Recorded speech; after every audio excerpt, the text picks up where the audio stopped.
Sign it, Mom. The power of attorney is for your own good. The words came sharp and cold from my daughter Brooke. She didn't even look me in the eye. Her husband Tyler sat beside her, arms crossed, smirking as though the victory was already his. If you're watching this video, please like and subscribe to the channel and tell me in the comments where you're listening to my story of revenge from. I want to know how far it has reached. I gripped the chipped porcelain mug in my hand, the one I had used for 20 years. My coffee had gone cold, but I held on to it like an anchor.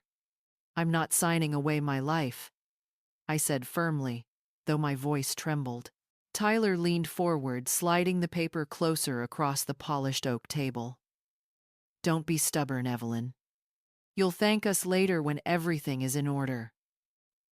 I looked at my daughter, her once warm eyes, the same eyes I had watched grow from a baby's innocent gaze to a young woman's confidence, now looked at me with nothing but impatience. We already spoke to a notary. All you need is a signature. I pushed the papers back. No. Before either of them could fire another word, I glanced at the small camera Tyler had carelessly left recording on his phone. I took a breath and forced a smile. If you're watching this, I said, speaking directly to the lens, hit subscribe and tell me where you're watching from. Because you're about to see how a family can turn on its own blood. Tyler frowned, confused by my sudden performance, but Brooke only sighed in exasperation. To her, I was just rambling again. To me, it was the first spark of defiance I had shown in months. I sat back and let my mind drift for a moment. My life had been built on sacrifice. For decades, I cleaned offices late at night, baked pies to sell on weekends, and even sewed dresses for neighbors, all so Brooke could go to college. All so she could have a better life than I ever dreamed of. When my husband Richard passed away, I thought Brooke and I would grow closer. Instead, she drifted further. The phone calls grew shorter, the visits colder. Tyler's presence only widened the distance. Now they sat here in the home where Brooke had taken her first steps, where Richard and I had celebrated every birthday, demanding I sign away everything. My eyes wandered to the African violets on the windowsill, Richard's favorite flowers. Their petals were beginning to wilt, just like the warmth in this family. The chipped mug trembled in my hand, a silent witness to my humiliation, and beside it, untouched, the soup I had prepared for them grew cold, steam fading into the still air, just like the daughter I once thought I knew. The papers lay abandoned on the table, but I knew this wasn't over. Brooke and Tyler never gave up easily, not when money was involved. 2 days later, I heard the knock before I saw them. Tyler strode in as if the house already belonged to him, a man in a suit trailing behind with a leather folder. Brooke followed, clutching her phone, barely glancing at me. "This is Mr. Johnson," Tyler announced. "He's here to appraise the property." I blinked. "Without my consent," Tyler chuckled, brushing off my protest. "It's just routine. We need to know what it's worth so we can move forward. For your sake, of course." Mr. Johnson walked around the living room, jotting notes, running his fingers along the mantel, muttering about dated finishes and structural concerns. His words turned memories into flaws. "These kitchen tiles will have to go," he said, shaking his head, "and the plumbing probably original. This will drive the price down." My chest tightened. Richard had laid those tiles himself, one by one, when Brooke was 10. Each crack carried his effort, his love, but to them it was nothing but depreciation. Brooke tapped at her phone. "See, Mom, it's not worth what you think. You'd be lucky to get $3 million for it. You should sign while we can still get a good deal." $3 million. They were reducing 30 years of our life, of our laughter and tears, into a number they could manipulate. I forced myself to stay silent. let them think I was defeated. But inside, something was shifting. Later that night, when the house was finally quiet again, I noticed something strange. Among the papers Tyler had accidentally left behind was a stamped form supposedly notarized. It looked official, but the signature at the bottom was sloppy, rushed, and the notary seal I had seen enough documents in my years at the courthouse to know a fake when I saw one. They weren't just trying to push me, they were trying to trick me. I sat at my desk, opened my drawer, and pulled out the old digital camera Richard once used. I began photographing everything: documents, timestamps, even the strangers who walked through my halls like vultures circling their prey. If they wanted a war of paper, I would give them one. On the mantel, the family portrait of Brooke as a child stared back at me, her little arms wrapped around my neck, her smile wide and full of love. I touched the frame, wondering where that girl had gone. Down on the table, the fraudulent notary seal gleamed under the lamplight cheap ink, trying to pass as power. The fraudulent seal still glimmered on the page when the phone rang the next morning. My hands hesitated before I answered, a sense of dread already creeping in. Mrs. Carter, a sharp male voice, said, "This is Attorney Frank Daniels, representing your daughter and son-in-law." My stomach dropped. Representing them for what? He cleared his throat. "For your safety. Brooke and Tyler are concerned about your declining capacity. They intend to file a conservatorship petition if you refuse to cooperate. That would give them legal authority over your finances, your property, and your care." The words struck me like ice water. Declining capacity. They wanted to brand me incompetent, strip me of my dignity, and lock me out of my own life. "I am perfectly capable," I snapped, my voice shaking. "I pay my bills, I cook, I drive. I am not incompetent." "Then prove it in court," he replied smoothly, "or save everyone the trouble and sign the power of attorney." The line went dead. I stood frozen in my kitchen, the African violets catching the sunlight on the sill. Richard had loved those flowers, nurturing them until they bloomed each spring. Now their petals drooped thirsty, neglected in the chaos. I touched one leaf gently, whispering, "I won't let them bury me while I'm still alive." That night I couldn't sleep. I walked the halls of my home, brushing my fingers across the walls that had held my family together for decades. Memories of Brooke's birthday parties, Richard's laughter, the smell of fresh bread on Sundays, all of it pulsed in my veins like a reminder of what I stood to lose. I needed answers. Real answers. Richard had always been more cautious than he appeared meticulous with his papers. He had mentioned once years ago about a safety deposit box at the bank, but I had never pressed him. At dawn, I pulled open the drawer of his old desk, rifling through letters, tax returns, even faded grocery lists. And there it was, a small brass key taped inside a battered notebook. On the page, it marked in Richard's handwriting, were the words, "Bank, Box, #24. My heart pounded.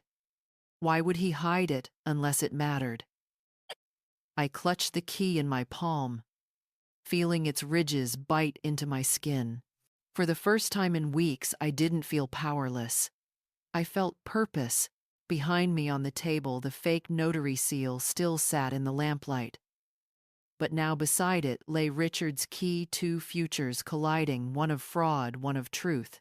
The brass key burned hot in my pocket as I entered the downtown branch of First National Bank. The clerk behind the counter, a young man with kind eyes, barely glanced up when I handed him my ID and whispered, "Box 214. He tapped a few keys, checked my name, and nodded. "Yes, Mrs. Carter. Right this way." He led me down a long, sterile corridor where the air smelled faintly of polish and cold metal. When he inserted his master key beside mine, the heavy steel door released with a sigh as though exhaling secrets. Inside the private room, I sat at the narrow table and pulled the small box toward me.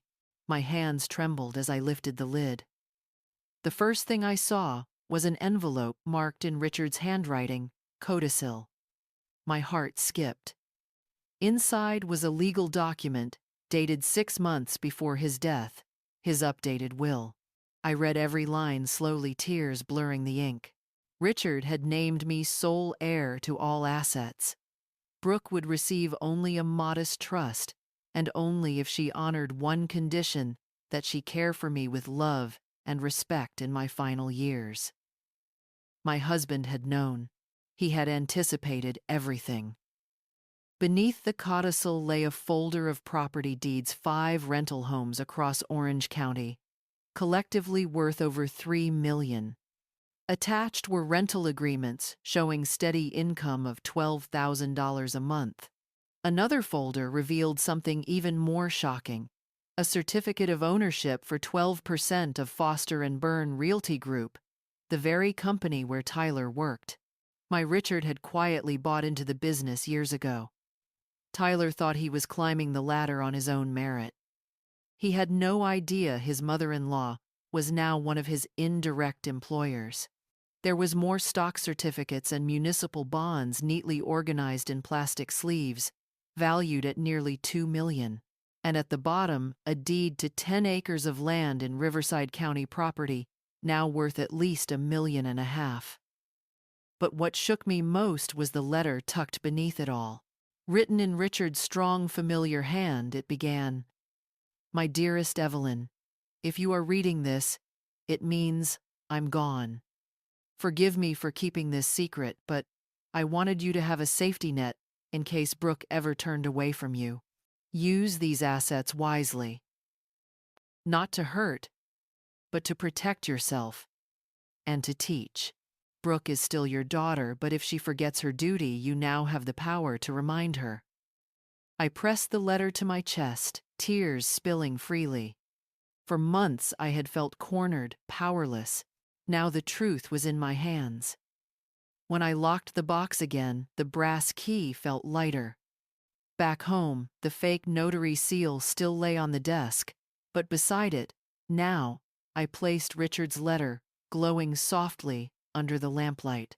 I drove home from the bank with Richard's letter in my purse, his words echoing in my ears. Use these assets wisely. Not to hurt, but to protect yourself and to teach. For weeks, I had felt like a cornered animal waiting for the trap to spring. Now I had something Tyler and Brooke couldn't manipulate: proof.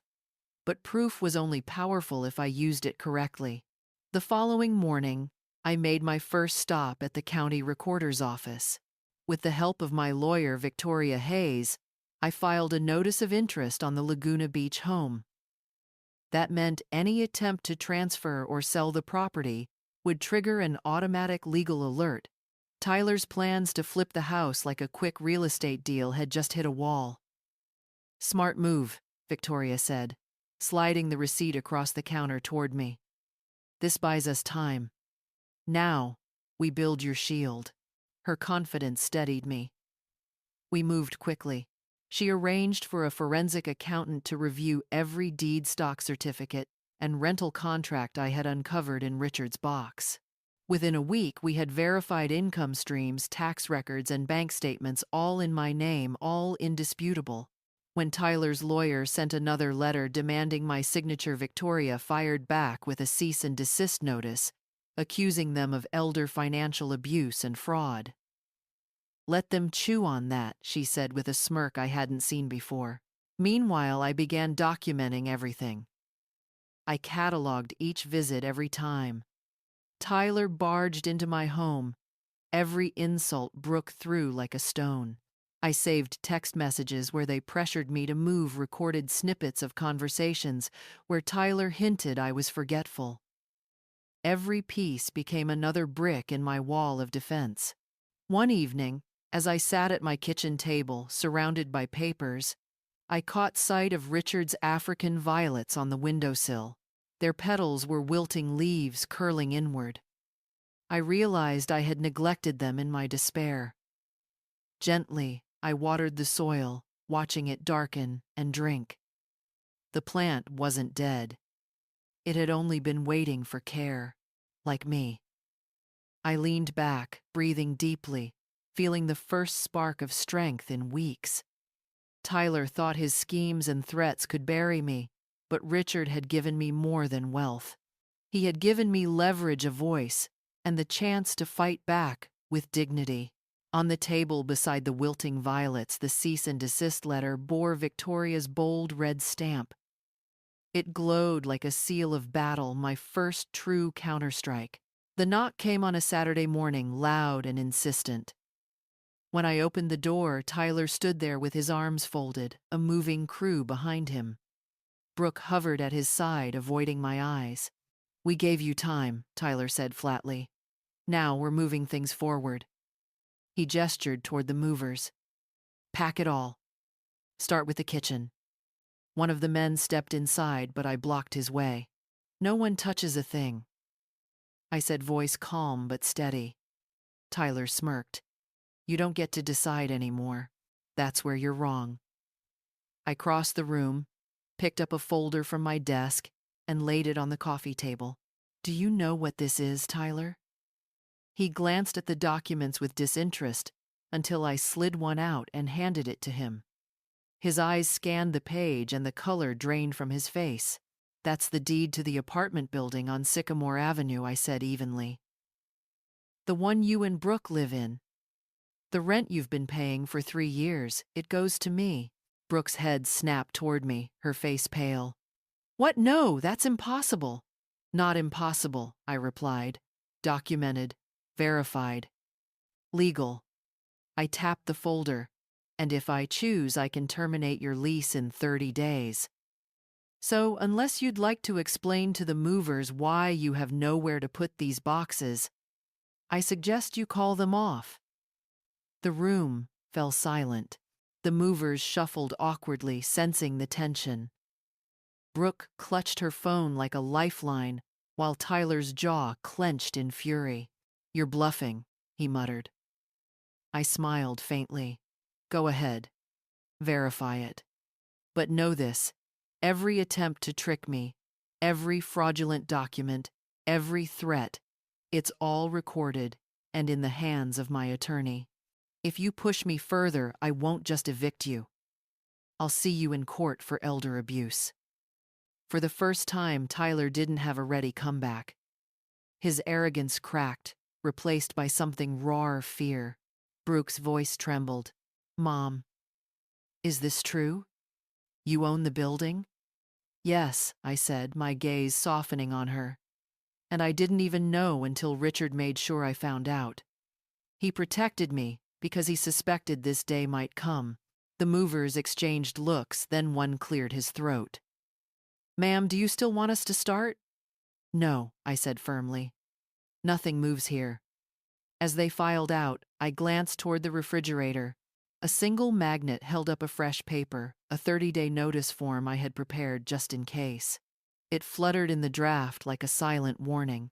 The day after I forced Tyler's movers out of my house, a thick envelope arrived by courier.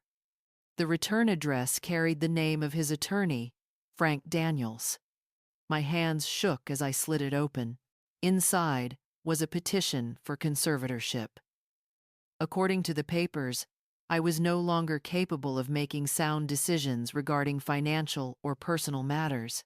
Tyler and Brooke had formally requested full authority over my estate, citing erratic behavior and memory lapses.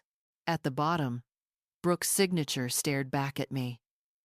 My own daughter had signed her name to my erasure. I sat in my living room, the house unnervingly quiet. For a moment, I felt the despair threaten to drag me under again.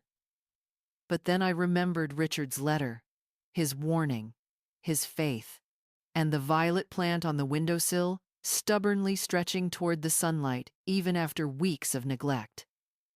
I picked up the phone and called Victoria. "They've filed the petition," I said. "Good," she replied briskly. "Now we fight." Within hours, I was in her office, the petition spread across her desk. Victoria read every line, her lips pressed into a thin line of controlled fury. They're sloppy. Too many vague claims, no medical evidence. But we'll need to crush this with overwhelming proof. Together, we began assembling the arsenal. First, the forensic accountant's report. Breakdown of every property, stock and bond, showing income flows, and my active involvement in managing them.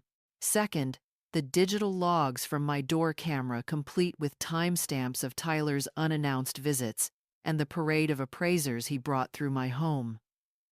Third, the fraudulent POA draft with its forged notary seal. Victoria arranged for a handwriting expert and a notary public to testify about the forgery.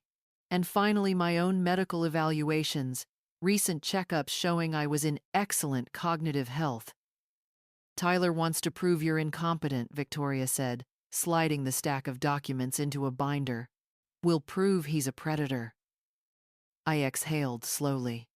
For the first time in weeks, I felt not just defended, but armed. That night, as I returned home, I placed the thick binder on my dining table. The weight of it reassured me like armor ready for battle. On the mantel, Richard's photograph caught the glow of the lamplight.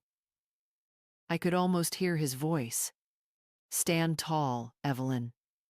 You've already won by refusing to bow. Beside the binder, the African violets lifted their leaves, a single new bud pushing through the soil. Proof that even under pressure, life finds a way to bloom.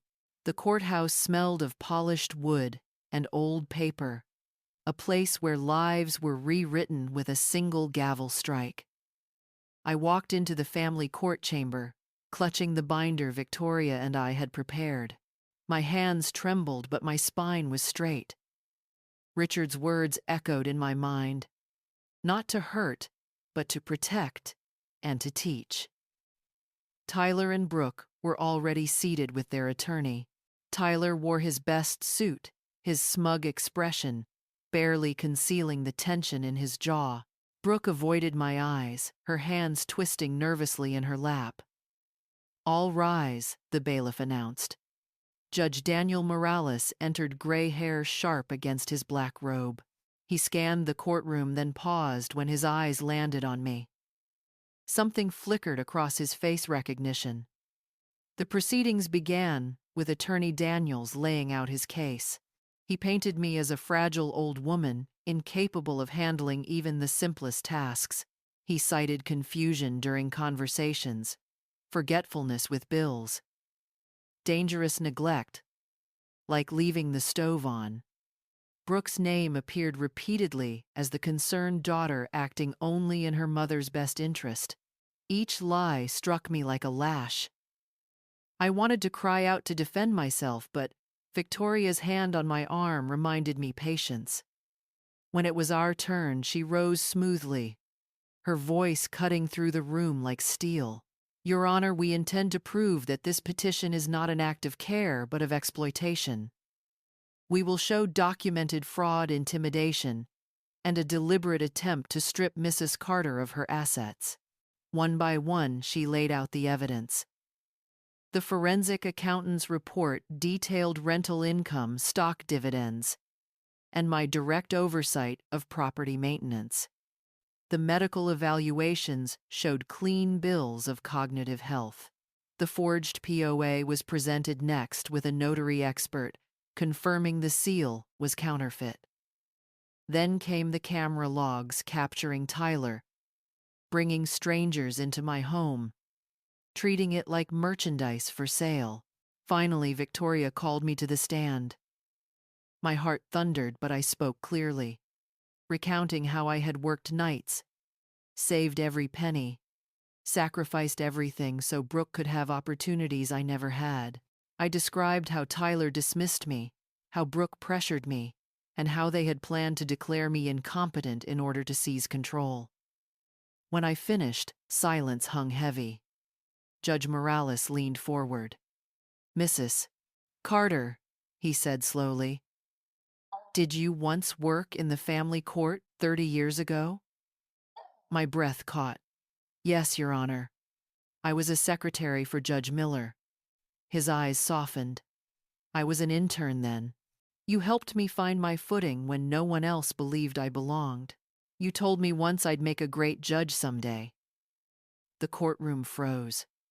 Tyler paled. Brooke's mouth parted in shock. The judge straightened his voice firm. There is no incompetence here, only manipulation. This petition is denied. Mr. Foster, prepare for an investigation into elder financial abuse and fraud. The gavel struck like thunder. Relief coursed through me stronger than any victory I had ever known. I returned to my seat, clutching Richard's letter inside my purse. On the stand beside me, the binder of evidence glowed under the courtroom. Lights my shield, my voice, my survival. And in my heart, I felt the violets bloom again. The sound of the gavel still echoed when the courtroom erupted into murmurs. Tyler's attorney shuffled his papers, already defeated. Brooke sat frozen, her hands clenched white around her purse. Tyler, however, exploded. "This is outrageous," he barked, leaping to his feet. "You're letting an old woman's lies ruin my family's future. She's manipulating all of you." "Sit down, mister." Foster Judge Morales ordered, his voice carrying the weight of authority. But Tyler ignored him, pointing a trembling finger at me. "You think you've won. You haven't seen the last of me." "Enough," the judge thundered. "One more outburst and you'll be held in contempt." Tyler sank back into his chair, but the hatred in his eyes burned hotter than ever. Beside him, Brooke finally spoke, her voice barely audible.